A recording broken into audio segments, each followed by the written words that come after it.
Udvada railway station Gujarat की एक normal सी शाम एक हॉरिफाइंग सीन में तब्दील हो गई। एक 19 वर्षीय कॉलेज गोइंग गर्ल अपनी ट्यूशन से घर लौट रही थी और लौटते वक्त अपने फ़ोन पर बात कर रही थी।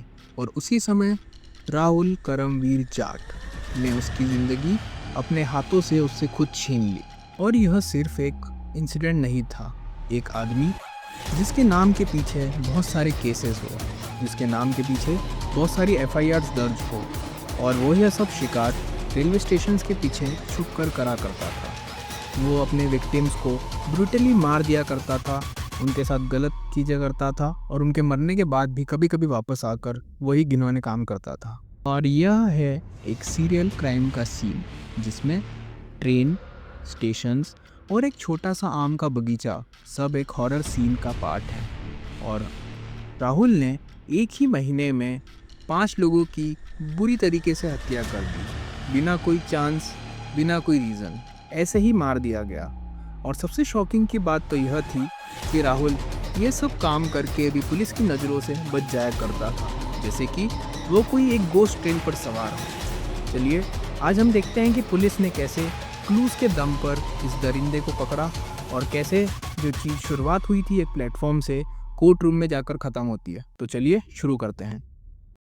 राहुल 30 साल का एक आदमी हरियाणा का रहने वाला था। पूरा नाम राहुल करमवीर ईश्वर जाट, लेकिन लोग उसे प्यार से भोलू कहते थे। लेकिन ये कोई आम बंदा नहीं था। राहुल सिर्फ 5th क्लास तक पढ़ा हुआ था, उसके बाद स्कूल छोड़ दिया था, पर लाइफ ने उसे स्कूल से ज़्यादा दरिंदगी सिखा दी। उसका बैकग्राउंड एकदम डार्क, हरियाणा, राजस्थान, यूपी, उत्तराखंड के पुलिस स्टेशनों में उसके नाम पर एफआईआर दर्ज थी। वो छोटी चोरी से लेकर डकैत, रॉबरी सब कुछ करता था। बेसिकली छोटी छोटी चोरी से लेकर बड़े बड़े हाथ भी मार लिया करता था। सोचो एक आदमी जिसके ऊपर इतने सारे केसेस दर्ज हैं, जब भी वो आराम से बाहर घूम रहा है। वो इसी साल जोधपुर सेंट्रल जेल से रिलीज़ हुआ था। हाँ जी, आप सही सुन रहे हैं, वो जेल भी जा चुका था, पर वो सिस्टम के लूप होल्स के चलते रोड पर फ्रीली और आराम से घूम रहा था। फिर आया 14 नवंबर 2024। Valsad district Gujarat, specifically Udvada railway station पर एक 19 वर्षीय कॉलेज गोइंग गर्ल अपने ट्यूशन से लौट रही थी और वो जाते हुए अपने दोस्त से फ़ोन पर बात कर रही थी। एकदम नॉर्मल सीन, पर लेकिन राहुल उसका पीछा कर रहा था, छुपके छुपके, धीरे धीरे से, जैसे कोई शिकार अपने शिकारी का पीछा करता है। उसने मौका देखकर ही उसे प्लेटफॉर्म पर दबोच लिया। उसने अटैक कर दिया। उसने उसका गला दबाकर लड़की को बेहोश कर दिया, फिर उसका रेप करा। फिर जब उसने लड़की को मार दिया तो उसने फिर से यही घिनौनी हरकत दोहराई। सिर्फ एक महीने के अंदर अराउंड 20 से 25 दिनों में कम से कम राहुल ने 5 लोगों को मौत के घाट उतार दिया था। यह ज़्यादातर वो क्राइम ट्रेन और स्टेशंस के पास करा करता था, और वो ज़्यादातर लेडीज़ और एल्डरली मैन को टारगेट करता था, बिकॉज वी आर वल्नरेबल। और वो ये सब काम करके सीन से ऐसे गायब होता था जैसे कि कोई हवा हो। चलो थोड़ा टाइमलाइन समझते हैं। 20 से 25 अक्टूबर, कर्नाटका, बेंगलुरु मुर्देश्वर रूट पे ट्रेन में एक लड़के को पैसेंजर को लूट कर उसे मार दिया। बस एक रैंडम पैसेंजर, कोई रीज़न नहीं था, सिर्फ पैसे चाहिए थे। लेट अक्टूबर, महाराष्ट्र, पुणे कन्याकुमारी ट्रेन जो कि सोलापुर के पास थी, उसने एक वुमेन पैसेंजर को सबसे पहले उसका रेप किया, फिर उसकी जान ले ली। यह इंसिडेंट ऑलमोस्ट कॉपी पेस्ट था उसके वलसाड वाले क्राइम जैसा। 19 नवंबर, वेस्ट बंगाल, काटिहार एक्सप्रेस, एक 63 year old music teacher type elderly passenger, उसने पहले उन्हें चाकू मारा, फिर उनका सारा सामान लूट लिया। Just before arrest, Telangana, Secunderabad station पर एक महिला को लूट कर मार दिया। पुलिस बस कुछ घंटों दूर उसको पकड़ने से, पर वो तब भी एस्केप कर गया। समझ रहे हो, हर स्टेट में एक नया क्राइम, और वो ऐसे गायब होता था जैसे कि कोई हवा हो। अब देखते हैं उसका स्टाइल, यानी कि मॉडस ऑफ ऑपरेंडा। मोस्टली अकेले ट्रैवलर्स, वुमेन या एल्डरली लोग कभी स्पेशली एबल्ड कोचेस में छुप जाता था क्योंकि वहाँ क्राउड कम होता है। ये बंदा कांस्टेंट मूव करता रहता था। हर क्राइम के बाद एक नई ट्रेन, एक नया रूट। एक दिन कर्नाटका, एक दिन वेस्ट बंगाल, फिर तेलंगाना। पुलिस के लिए ट्रैक करना ऑलमोस्ट इम्पॉसिबल था क्योंकि कोई फिक्स्ड एड्रेस नहीं था। स्टेशन प्लेटफॉर्म पर ही सो जाया करता था, कभी भिखारी बनकर, कभी पोर्टर बनकर। ना फ़ोन, ना आईडी, ना social media, pure ghost mode on. कभी कभी क्लोथ्स का बैग छोड़ देता था। सीसीटीवी फुटेज ने एक बहुत बड़ा रोल अदा किया था इसे पकड़वाने का। उसकी एक टांग में हल्का सा लिम्ब था, वो लंगड़ा कर चलता था। पुलिस के लिए एक क्रूशल क्लू बन गया। तो सोचो, एक 19 वर्षीय लड़की जो घर से निकली थी पर घर नहीं पहुंची। उसका फ़ोन भी स्विच ऑफ था और वह ट्यूशन से निकल चुकी थी पर घर नहीं पहुंची थी।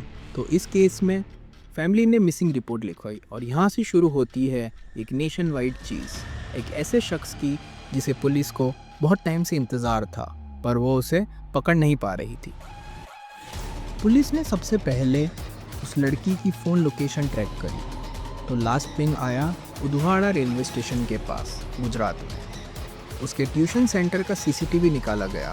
उसमें लड़की क्लियरली दिखी जा रही है। उसके पीछे एक आदमी भी फ्रेम में था, थोड़ा डिस्टेंस मेंटेन करके चल रहा था। जब ग्राउंड सर्च हुआ तो कुछ डिस्टेंस पर एक आम का बगीचे में लड़की की डेड बॉडी मिली। पोस्टमार्टम ने कंफर्म किया सेक्सुअल असॉल्ट प्लस स्ट्रेंगुलाइजेशन। पूरा केस अब मिसिंग पर्सन से हीनियस क्राइम में शिफ्ट हो गया।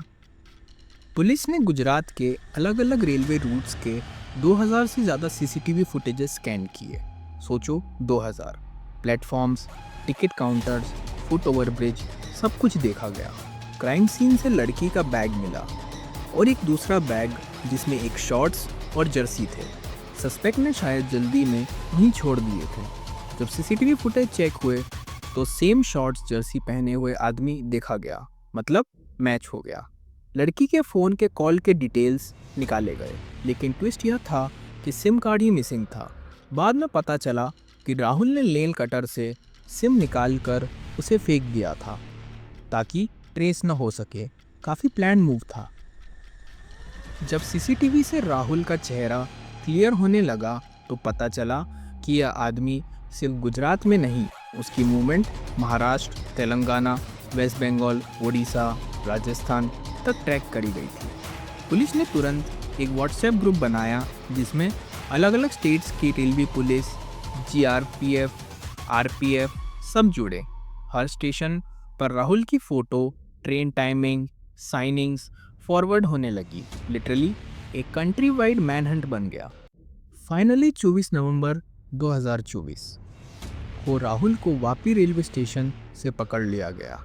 वह भुज एक्सप्रेस से नीचे उतर रहा था और जब उसे पकड़ा गया तो उसके मुंह पर कोई शिकन नहीं थी और उसके मेन पकड़े जाने का जो क्लू था उसकी डिसेबिलिटी, और उसके कपड़े भी वही थे जो सीसीटीवी फुटेज में देखे जा सकते थे और जो कि बैग से रिकवर करे थे। उसके लिए ये सब चीज़ नॉर्मल थी। उसके चेहरे पर कोई गिल्ट नहीं था और उसके चेहरे से ऐसा लग रहा था कि उसके लिए ये सब चीज़ एक नॉर्मल चीज़ है।